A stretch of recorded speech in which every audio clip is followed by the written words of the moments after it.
Okay, so are you ready for this one? Always. What do we have today? Today's deep dive is going to take us straight into this crazy debate that's been going on. Hmm. Like, what happens when dog sitting goes completely sideways? Oh, boy. You know, you're watching your friend's dog, and suddenly you're in this, like, life or death situation. It's every pet owner's worst nightmare, Oh, right? yeah, And every pet sitter's, too. absolutely. I mean, this story really brings all of that anxiety, like, right to the surface. Yeah, so let's set the scene, okay? Okay. So we've got this 20-year-old guy, Okay. and he is watching his friend Alma's dog, Cherry, while she's away. All right. Day 1 and 2, everything's fine. Okay. But then day 3, Oh. Cherry starts getting sick, like seriously ill. Oh, no. Vomiting, won't eat. Classic signs. Yeah, not good. Not good at all. And here's the kicker. Alma is totally unreachable. Oh, no. At a music festival, Of course. no phone signal, nothing. So this guy's all alone? Yeah, he's in a real pressure cooker here. All alone with a very sick dog. Yeah. That's a tough spot. So he tries calling her a bunch of times, Yeah. but nothing. So what does he do? Well, I mean, talk about a rock and a hard place, right? Yeah. So he decides to take Cherry to the emergency vet, Okay. and that's where things get messy. I bet. So turns out Cherry has an intestinal blockage, Oh, wow. and the vet says she needs surgery, like, right away. Emergency surgery. Yes. Yikes. And the price tag, Oh, I don't even want to know. $1,400. Oh, my goodness. Big money. Yeah. So Cherry pulls through, thankfully. That's good, at least. Yeah, thanks to the surgery. Okay. But There's a but. the drama is just beginning. Here we go. Because when Alma finds out, she is livid. Oh, I bet she is. $1,400. Yeah. She's saying that she never would have approved that. Wow. And she feels like her friend totally overstepped. Oh. And so now their mutual friends are taking sides. Some are back in the dog sitter. Okay. Others are siding with Alma. Oh, wow. This is getting out of hand. Yeah, it's all over social media, like a full-blown internet debate. The internet loves to debate these things. Right. They do. It's crazy. So this is fascinating because it's like this really simple situation suddenly becomes super complicated. Right. All these ethical dilemmas and financial anxieties. Totally. Like, what does it really mean to be a pet owner? So much to unpack. Where do we even begin? Well, let's start with the dog sitter side. Okay. He's facing this possible emergency. You're right. The owner is MIA, Yeah. and the clock is ticking. Not good. I mean, it seems like an impossible situation. He's dealing with a life or death situation here. I mean, Right. these blockages, Yeah. especially if you don't treat them, Uh-huh. they can be fatal. Yeah, we're not talking about a little upset stomach. No, this is serious stuff. So, like, waiting it out and hoping Cherry gets better, Not really an option. not really an option. Not a safe one anyway. And that $1,300, Yeah. while it's a lot of money, that's actually pretty normal. Yeah, for that kind of surgery, it's not unusual at all. Right. And if he had waited, Yeah. it could have ended up costing even more later, You're totally right. down the line. Absolutely. And not to mention, Yeah. some people on Reddit Oh. were saying Uh-huh. that Alma would probably be even more upset Oh, yeah. if Cherry had died, Of course. because they didn't do the surgery right away. That's a really good point. Right. Yeah. Losing a pet is just awful. Yeah. No matter what. Awful. But to think that you could have prevented it, Yeah, that's a really tough thing to live with. absolutely. I don't think anyone wants to carry that kind of burden. No. It's just too much. And plus, we got to remember, Yeah. this guy tried to call Alma, like, over and over. Right. He wasn't just like throwing money around. Right. For no reason. Exactly. He was trying to do the right thing. Yeah. In a really, really stressful situation. I mean, would you have done anything differently? It's hard to say, it's easy to judge from the outside looking in, Right. but I think he was really trying his best. He was trying to be responsible. Yeah.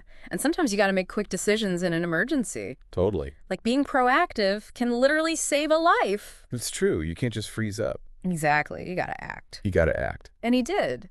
And that's where this whole thing gets really interesting, Like it really makes you think about all those assumptions we have about pets and money and like how far you should go when you're watching someone else's animal. Yeah, there are definitely some tough questions here. Mm. Like, on the one hand, you've got this guy acting fast, maybe even saving this dog's life. Right.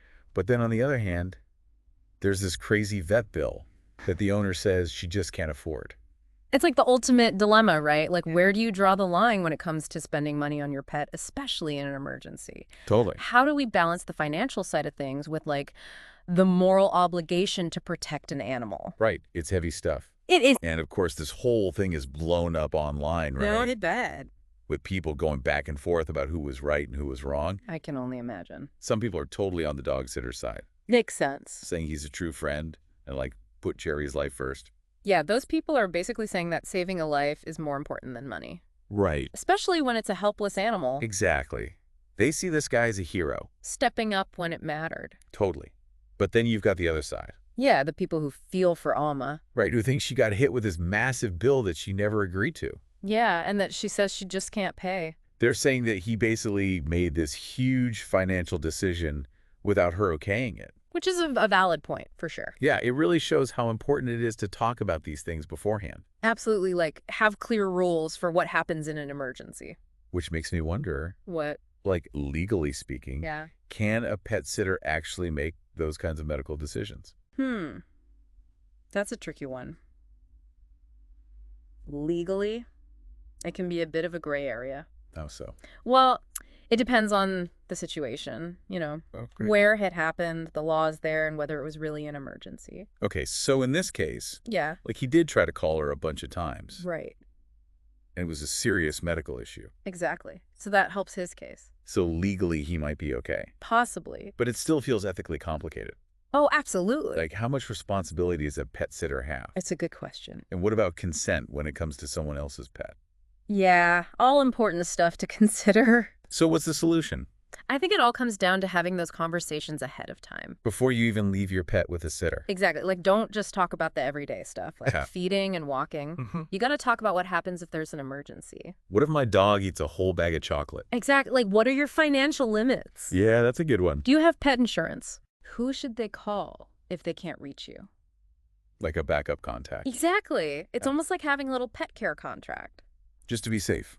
Right. It might seem like overkill, but it could save you a lot of trouble later on. Yeah, no more internet drama. Hopefully not. So for all the pet sitters out there, Yeah. this story's like a wake-up call. Big time. You're not just there to play with cute animals. It's more than that. You're taking on a huge responsibility. For a living being. You got to be on your toes, ready to think fast. And you have to be willing to stand up for that animal. Even when you're not sure what to do. Exactly. And sometimes that means making tough calls. Like this guy did. Exactly. And those calls might not be popular. Right. People might not agree with you. Or they might be really expensive. Yeah, that's true too.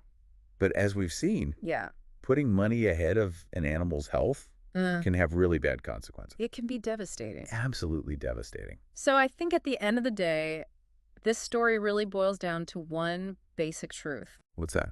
Owning a pet is a privilege. Yeah. But it's also a responsibility. Take time. And that responsibility goes way beyond just giving them food and a place to sleep. So more than the basics. Right. It means being ready for anything. Like having those tough conversations ahead of time. Exactly. And putting your pet's well-being first no matter what. Even when it's hard.